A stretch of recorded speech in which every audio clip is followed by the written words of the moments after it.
Maybe you know this moment. You notice your heartbeat, tight feeling in the chest, something strange in your stomach, dizziness, a wave of uneasiness, and almost immediately your mind asks, what's happening? So you check. You monitor your body, you watch your breathing, you try to figure out whether the feeling is getting stronger. And underneath all of this is an urgent question. How do I make this stop?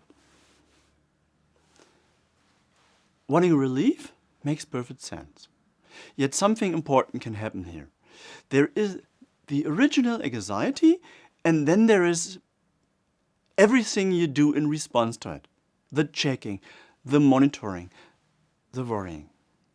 The constant search for reassurance. And sometimes that second struggle keeps you trapped in the very experience you're trying to escape. Today, in this video, I want to show you a different way to respond. And I give you 3 simple steps for your next anxiety moment. Notice, name, reorient. And one image I especially want you to remember. You are the house. And anxiety is one room. Let me show you what I mean. When one sensation takes over everything, imagine you're having breakfast. And suddenly you notice your heart beating harder. Your attention goes straight to it, and you ask yourself, why is my heart beating like that? So you check again. And now you feel it even more. Then another thought appears. What if I'm about to have a panic attack? And now you monitor yourself more closely. You check your breathing, your chest, your dizziness, your thoughts. And within a minute, your entire experience has changed. At first, there was a physical sensation. Now there is also checking, interpretation, anticipation, and fear about what might happen next. Your world starts getting smaller. Everything begins to revolve around one thing, anxiety. And this is where the image of the house can help. The anxiety room. Imagine your inner world as a house. A large house with many rooms. There is a room for joy, a room for curiosity, a room for connection, a room for sadness, a room for exhaustion, a room for calm. And yes, there is also a room for anxiety. Sometimes you enter that room for a few minutes, sometimes you stay longer. And when you've been there for a while, something very human can happen. You start forgetting about the rest of the house. The anxiety room begins to feel like everything. I'm experiencing anxiety becomes anxiety is taking over my life. My nervous system is activated, becomes something is seriously wrong. So here is the distinction I want you to remember. You are the house, and anxiety is one room. The room may feel intense, it may feel frightening, it may feel as so it will never change. And still, there is more to you than this one state. There are other rooms, and there is a door. A small language shift. Here's something you can do immediately. Notice the difference between I'm anxious and I'm noticing anxiety right now. Or even, there is anxiety here.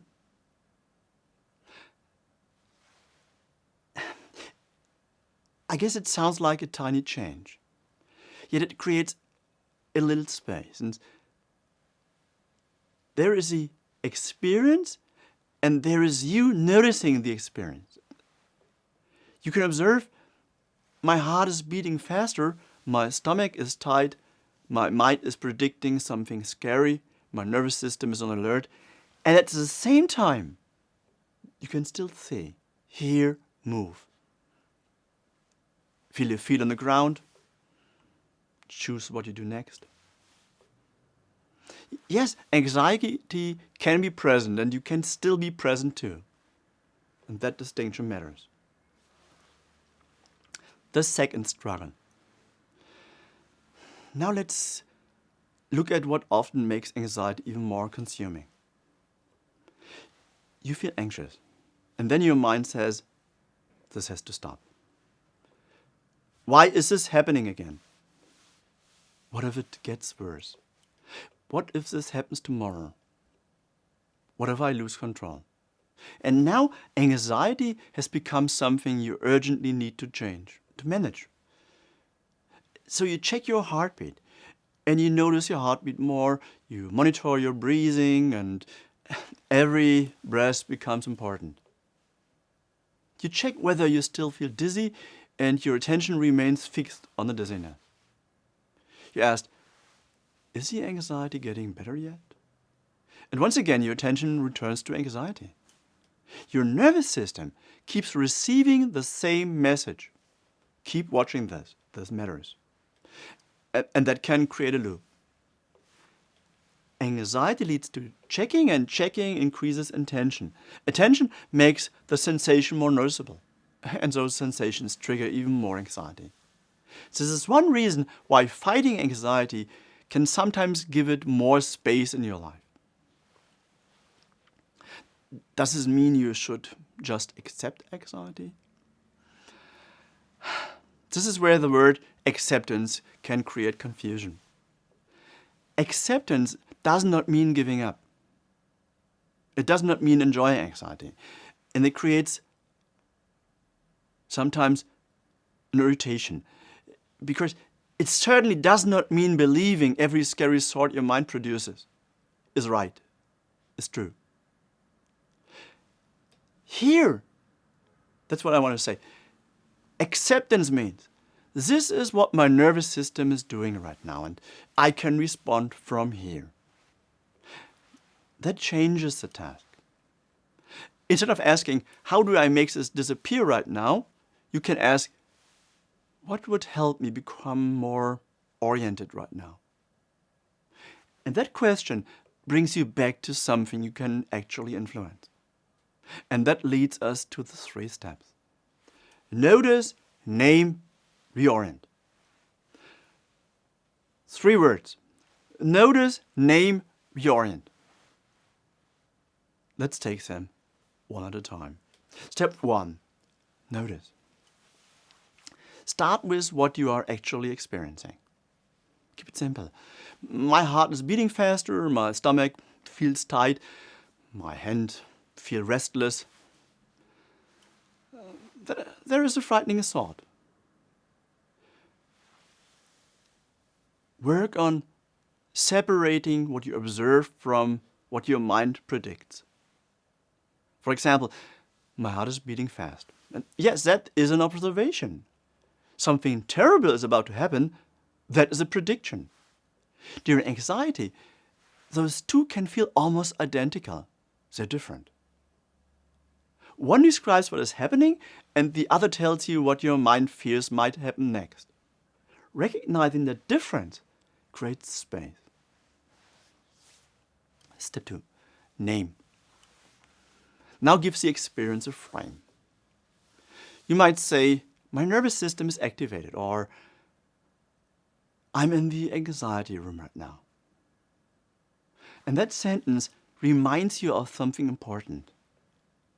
There is an entire house. This is a state, and states change, and you have experienced different emotional states before, and you will experience different states again. Right now, you happen to be standing in this room, and recognizing the room already changes your relationship with it. Step 3, reorient. Now bring some of your attention back to the world around you. Look around slowly. Where are you? What can you see? What can you hear? Feel your feet touching the floor. Notice the chair supporting your body. Move your hands. Look at something close to you.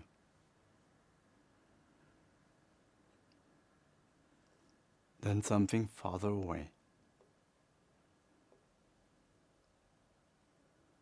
Maybe take a few steps and remind yourself, I'm here. I can feel my body. I can choose my next step.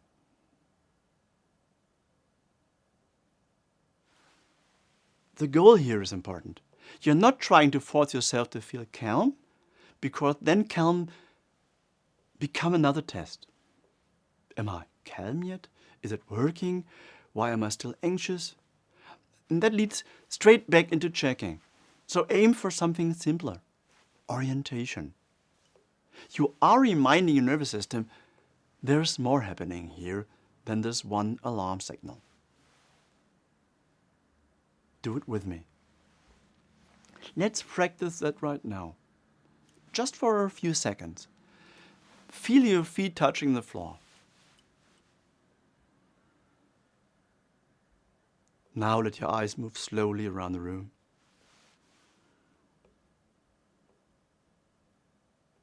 Find 3 things you can say. Simply notice them. And now look at something farther away. And then something closer to you. Notice where your body is being supported. Maybe the floor, the chair, the backrest. And simply say, I'm here.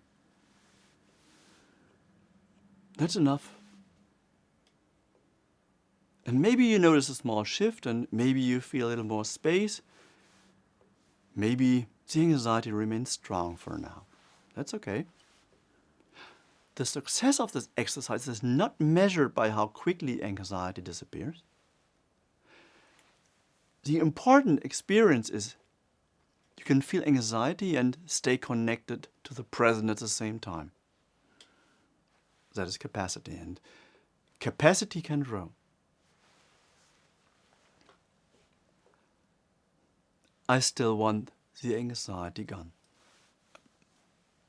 Maybe part of you is thinking, I understand all of this. I still want the anxiety gone. Of course, relief feels good. So notice that wish too. There is anxiety, and there is a strong wish for relief. Both can be here. You don't need perfect acceptance. You don't need perfect calm. You're practicing something much more useful. How do I stay connected to myself while my nervous system is sounding the alarm? That is a skill. And like any skill, it becomes more familiar through practice. A different way to measure progress. So this also changes how you think about recovery. Because many people have one measure of success. Did I feel anxious today? And if the answer is not yes, the day can feel like a setback. I invite you to add a second question. How did I respond when anxiety showed up? And that question can reveal progress you might otherwise miss. Maybe your heart started racing and you stayed oriented. Maybe a frightening thought appeared and you recognized it as a thought. Maybe uncertainty showed up and you still made a decision. Maybe anxiety came with you somewhere and you continued with your day. And one day, something interesting may happen. Yes, anxiety appears. And instead of thinking, oh no, here we go again, you recognize it. Oh, I know this room. that is a meaningful shift. The anxiety may still have a voice, yet it has less authority over what happens next. Your experiment for the next anxiety moment. The next time anxiety appears, remember 3 words. Notice, what am I actually experiencing? Name, my nervous system is activated. I'm in the anxiety room. Reorient, where am I? What can I see? What can I hear? What can I feel? And then ask yourself, what is one helpful next step? Maybe you stand up, maybe you continue walking, maybe you speak to someone, maybe you return to what you were doing. Maybe the next step is tiny, and tiny counts. Because every time you take a helpful step while anxiety is present, you are learning something important. Anxiety does not have to make every decision. You are the house. So let's return to our house one last time. Maybe you know the anxiety room very well. Maybe you have spent a lot of time there lately, and still there are other rooms. Connections, curiosity, calm, courage, joy, interest, hope. Your inner world is larger than the state you're experiencing right now. So when anxiety shows up, remember, you are the house.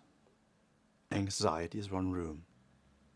And then, notice, name, reorient.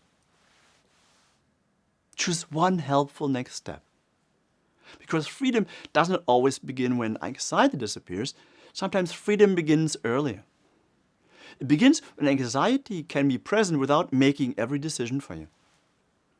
I'm Carsten Noack, and let's walk this path together for a while. Take good care of yourself and the people you love.